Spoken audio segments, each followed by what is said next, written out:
अस्सलाम वालेकुम। बिस्मिल्लाहिर्रहमानिर्रहीम। जी बेटा, आज का हमारा जो टॉपिक है वो हम डिस्कस करेंगे ग्राफिकल एनालिसिस ऑफ मोशन। यानी मोशन जो है उसको हम ग्राफ के पॉइंट ऑफ व्यू से समझने की कोशिश करेंगे। तो सबसे पहले ग्राफ किसको बोला जाता है हम इसके बारे में जानेंगे। तो बेटा, ग्राफ जो है ये एक तस्वीरी खाका होता है, यानी पिक्टोरियल रिप्रेजेंटेशन, उसे हम नाम देते हैं ग्राफ का। जिसकी डेफिनेशन हम कुछ इस तरह से करते हैं, graph is the pictorial way of presenting information about the relation between various quantities. यानी मुख्तलफ क्वांटिटीज का जो ताल्लुक है उसको तस्वीरी खाके की शक्ल में बयान करना ग्राफ कहलाता है। अब ग्राफ जो है बेटा, जिसके दरमियान बनाया जाता है उनको नाम दिया जाता है वेरिएबल्स। जितने भी हम क्वांटिटीज़ के दरमियान ग्राफ बनाते हैं, या जितने भी नंबर के दरमियान हम ग्राफ बनाते हैं, या जितने भी पॉइंट के दरमियान ग्राफ बनाते हैं, हम उनको नाम देते हैं वेरिएबल्स। और वेरिएबल बेटा दो तरह के होते हैं। एक को नाम दिया जाता है डिपेंडेंट वेरिएबल और एक को कहा जाता है इंडिपेंडेंट वेरिएबल। अब इसकी एग्जांपल जरा देखें। फर्ज किया मेरे पास एक इक्वेशन है y is equal to x plus 5। इसमें बेटा जो x है वो है इंडिपेंडेंट वेरिएबल और जो y है वो है डिपेंडेंट वेरिएबल। क्यों? क्योंकि x का कोई भी वैल्यू हम पुट करेंगे तो उसके हिसाब से y का आंसर आएगा। फॉर एग्जाम्पल, अगर यहाँ पर इस रिलेशन में x प्लस 5 में मैं x की जगह 1 पुट करूँ तो 1 प्लस 5 हो जाएगा 6। सो y का आंसर क्या आ गया? 6। अगर x की जगह 2 पुट कर दिया जाए तो y का आंसर बेटा आ जाएगा 2 प्लस 5 इज इक्वल टू 7। तो देखें, x के ऊपर y डिपेंड कर रहा है। y की कोई भी वैल्यू, x की कोई भी वैल्यू पुट करेंगे उसी हिसाब से आपको y की वैल्यू मिलेगी। तो जब हमने ग्राफ ड्रा करना होता है तो हमारे पास दो लाइनें बनाई जाती हैं। एक लाइन होती है x एक्सिस की लाइन और एक होती है y एक्सिस की लाइन। x एक्सिस के ऊपर वो क्वांटिटीज को रखा जाता है जो इंडिपेंडेंट होती हैं, जैसे कि टाइम आपके इख्तियार में नहीं है, आप उसे कंट्रोल नहीं कर पाते, आप उसे रोक नहीं पाते, तो वो इंडिपेंडेंट है। डिस्टेंस हो गया, वो आपके इख्तियार में है, आप मूव करें ना करें। स्पीड आपके इख्तियार में है, आप ज़्यादा स्पीड से चलें कम स्पीड से चलें, तो वो स्पीड डिपेंडेंट है। तो डिस्टेंस डिपेंडेंट है तो वो आएगा y एक्सिस के ऊपर, लेकिन टाइम इंडिपेंडेंट है तो वो आएगा बेटा x एक्सिस के ऊपर। अब यहाँ पे हम बात करते हैं डिस्टेंस टाइम ग्राफ की।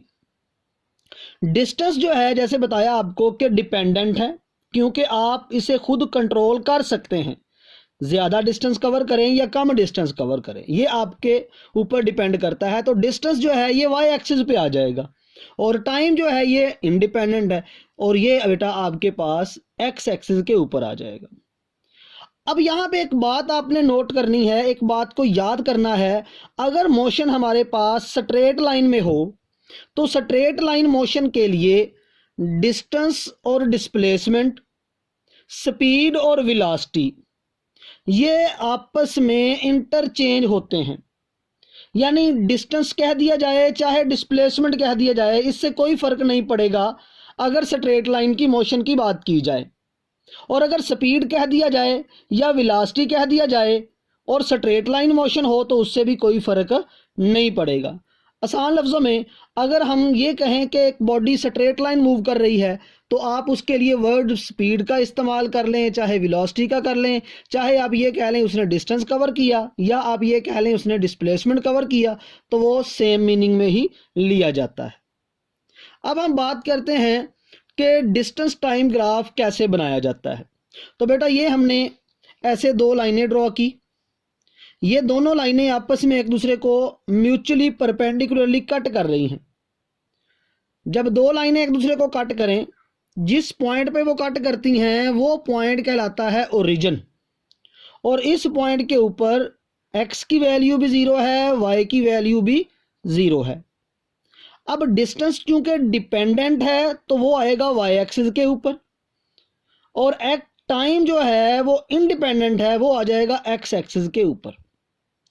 बहुत इंपॉर्टेंट एमसीक्यूज बेटा याद रखना है आपने।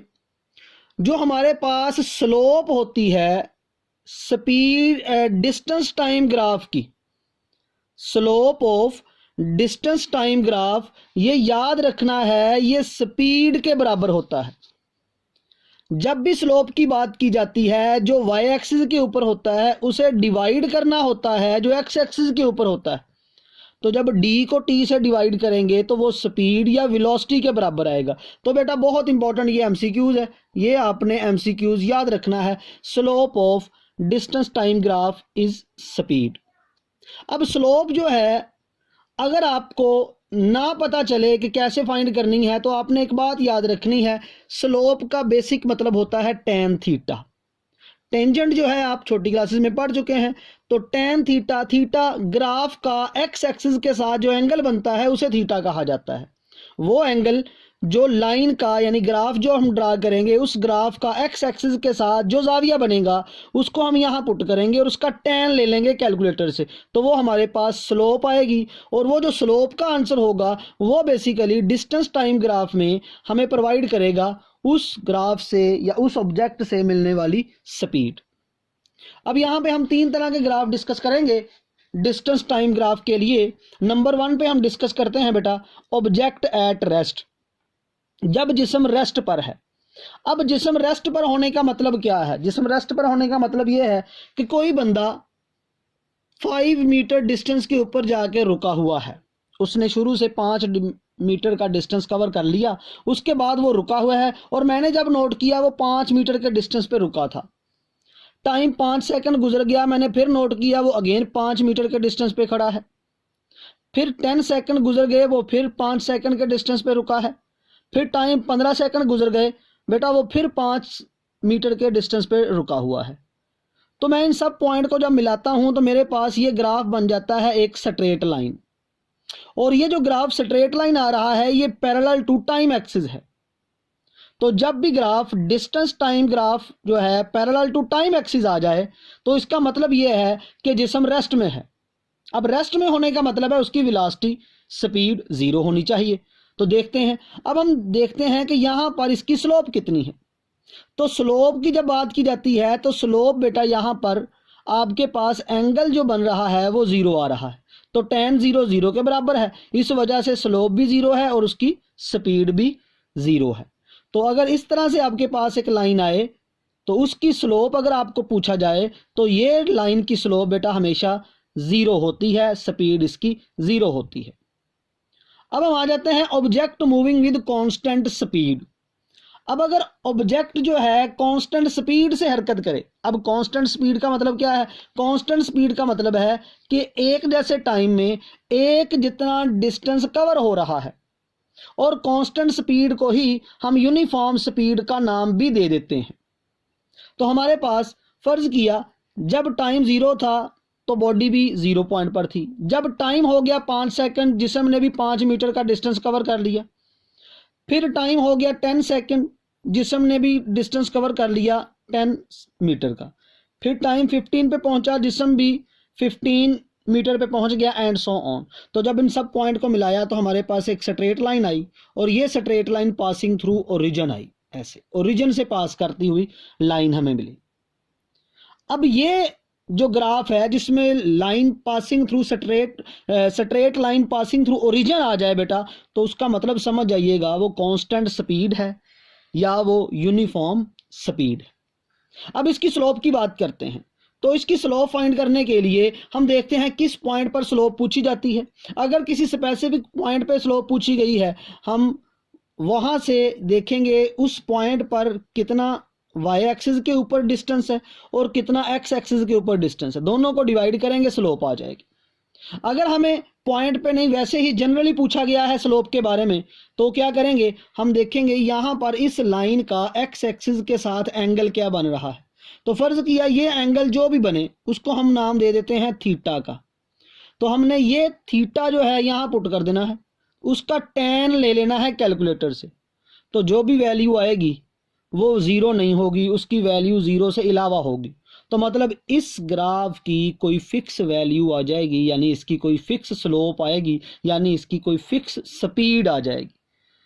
तो slope of distance time graph is speed. तो इस ग्राफ की कोई ना कोई फिक्स स्पीड आ जाएगी। अब हम बात करते हैं object moving with variable speed.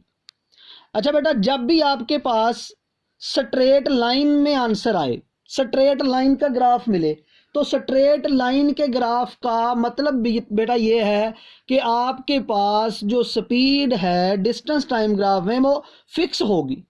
वो जीरो हो सकती है या वो कोई कांस्टेंट वैल्यू हो सकती है।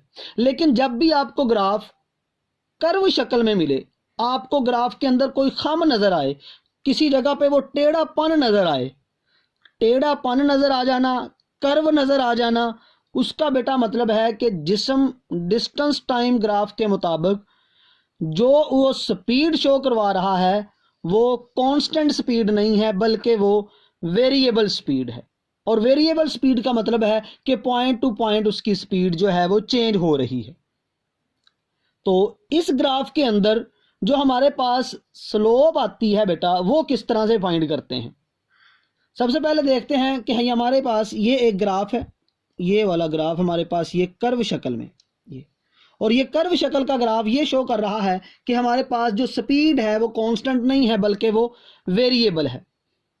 अब हम इसकी स्लोप फाइंड करना चाहते हैं। जब भी वेरिएबल स्पीड की बात करें या जब भी कर्व हिस्से के ऊपर आपने स्लोप फाइंड करनी हो, तो बेटा आपने क्या करना है, आपने किसी स्पेसिफिक पॉइंट के ऊपर जहां पूछी जाए आपसे स्लोप, वहां पर आपने टेंजेंट ड्रा करना है। टेंजेंट क्या है? टेंजेंट बेटा बोला जाता है, आपके पास एक सर्कल है, ये आपके पास कोई कर्व बाउंड्री है, आप एक बाहर की साइड पे एक स्ट्रेट लाइन ड्रा करते हो और वो स्ट्रेट लाइन क्या करती है, सर्कल को सिर्फ और सिर्फ एक पॉइंट पे टच करके गुजरती है। तो वो लाइन जो कर्व बाउंड्री को या सर्कल को सिर्फ और सिर्फ एक पॉइंट पे टच करके गुजरे, बेटा उसे नाम दिया जाता है टेंजेंट लाइन का।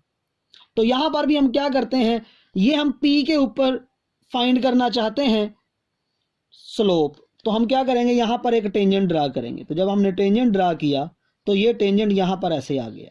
तो हमारे पास यहां पर जो स्लोप होगी वो कैसे होगी, वो हमारे पास स्लोप बेटा देखेंगे कि यहां से लेके यहां तक, क्योंकि यहां भी कट कर रही है ये लाइन, ये देखिए स्लोप, तो यहां तक जो फासला है वो कितना है, तो 5 और 15, 15 में से 5 गए तो 10 आ गए, और यहां पर वो कट कर रहा है इसको, तो ये 30 है, 30 को 10 पे डिवाइड किया तो 3 मीटर पर सेकंड आ गया। मतलब वेरिएबल के अंदर ये पॉइंट P जो है, इस पॉइंट P के पास बेटा जो स्पीड होगी वो 3 मीटर पर सेकंड है।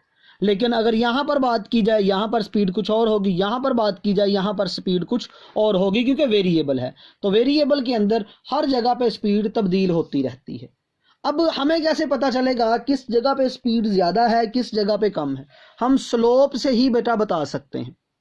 अगर स्पीड जो है हायर है at instant where slope is greater, तो जहां पर आपको स्लोप ज़्यादा मिलती है तो समझ जाइएगा वहां पे स्पीड भी ज़्यादा है।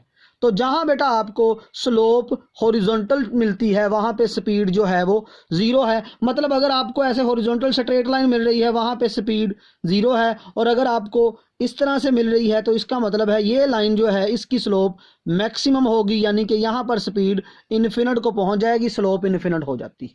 तो ये बेटा आपने बातें याद रखनी है कि स्पीड और स्लोप डायरेक्टली प्रोपोर्शनल है। जितनी स्लोप ज़्यादा होगी स्पीड उतनी ही ज़्यादा मानी जाएगी डिस्टेंस टाइम ग्राफ के अंदर। तो ये हमारा बेसिक कंसेप्ट था बेटा, graphical analysis for distance time graph. इसको आपने अच्छे से तैयार करना है, और ये बहुत इंपॉर्टेंट आपके पास MCQs पूछा जाता है इसमें कि slope of distance time graph किसके बराबर है, तो वो याद रखना है वो स्पीड के बराबर है। तो नेक्स्ट हम बेटा डिस्कस करेंगे एक्सेलरेशन के बारे में, तो वो हम कल डिस्कस करेंगे।